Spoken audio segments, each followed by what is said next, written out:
welcome Khari and Randall.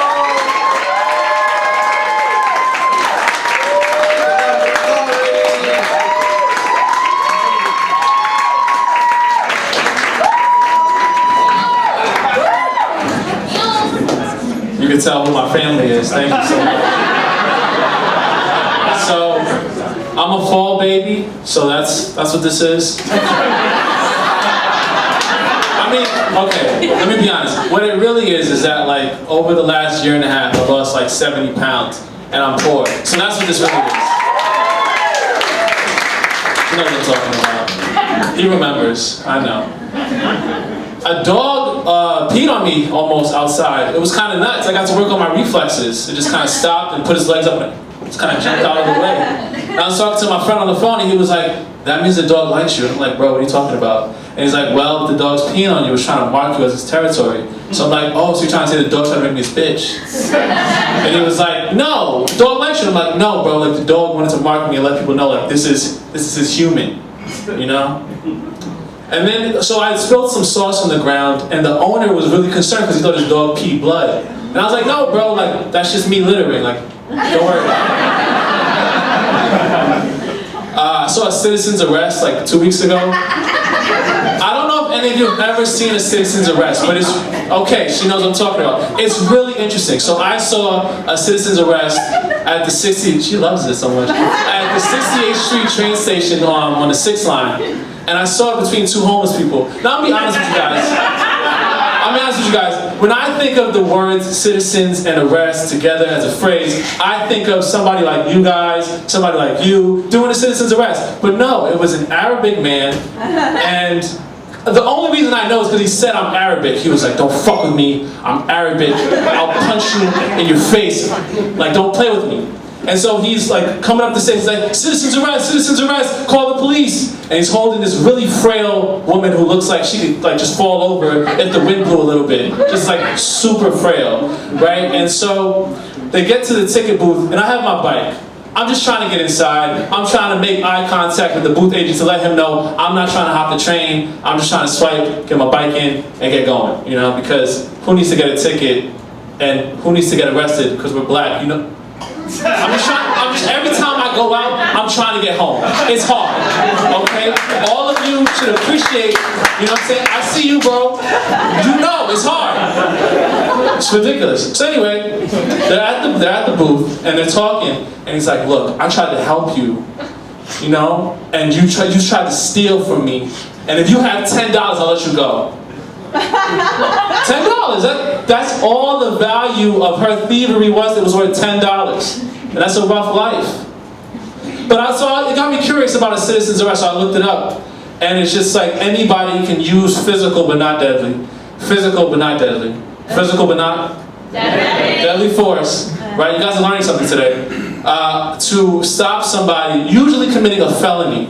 But if they actually didn't commit the crime, they're liable to like be sued by the person they tried to citizen's arrest. So when you go outside and you see somebody peeing in the street, citizen's arrest, be careful, because that's technically not a felony, and you can get sued, and then you'll be poor, and then you'll be wearing fall clothes in the summertime, and things won't be okay. Something to keep in mind. Seriously, something to keep in mind. Seriously. I'm not hot, actually, surprisingly. Like, I feel like so good in this sweater, but I'm trying to let people know I'm casual, so I keep the hat on. It's all a plan, I'm telling you guys. I'm actually bald under here. I've been bald since I was 23, and I'm 27. Being bald, my guy. He knows the life. I wasn't scared. When you're black, like being bald, it's coming. You're ready. You know you're gonna look. You just gotta grow a beard. And that's what I've been trying to do for the last 10 years. And I was so. You don't get it. I was so hyped when this shit started coming in. I was ecstatic. I was like, yo, they're not ready for bearded me. Like they don't know what the fuck is about to happen when I grow this beard out. My grandmother's in the front. I love her so much.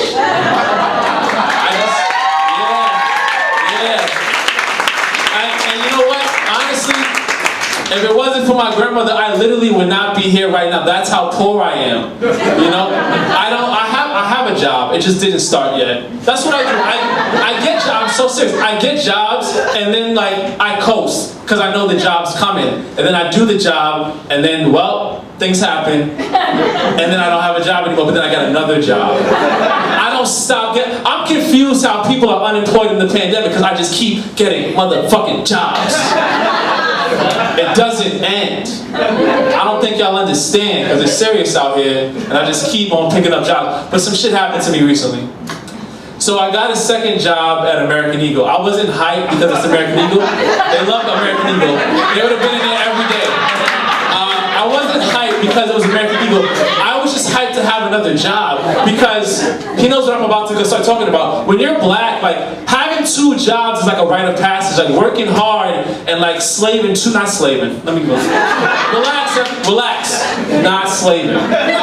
But working yourself to the bone, there we go. Working yourself to the bone is something to be proud of. But I was wondering why the job wasn't reaching out to me, so I Googled the location, and they were temporarily closed. So these assholes interviewed me, hired me, had me fill out paperwork to just be like, no, sorry, we're closed, you know, COVID protocol. Sorry we didn't reach out. Sorry you had to Google it. Sorry. It's whack. But I got a job though, so I'll be okay. And my grandmother's here, so we're probably gonna go home together. It's gonna be alright. We're gonna have a good time. Urinals give me anxiety. I know you're like, that's weird, bro. Why? But like, I have to like count backwards from 5, and it started 10 years ago. So, if any of you have heard of this place called Lips, it's a drag queen show and a restaurant. Okay, a couple people here have heard of it. Now, it wasn't my choice to go there. But I went there for a friend's birthday, and I'm just gonna tell you guys this part. So I'm in the bathroom, I'm kicking it in the men's room, and these women just burst in the bathroom. And this is when I knew they were trouble because they were sucking on penis lollipops. Nobody who sucks on penis lollipops in the men's bathroom is a good person. I'm sorry.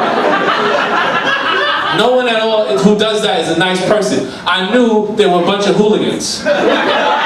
So they come in all hot and bothered, sucking on penis lollipops, and they're laughing and they're like, oh, look at this guy trying to go to the bathroom. And ever since then, I got to count back to 5. So fuck those women, fuck their penis lollipops. I love my grandmother. It's been great to see you guys.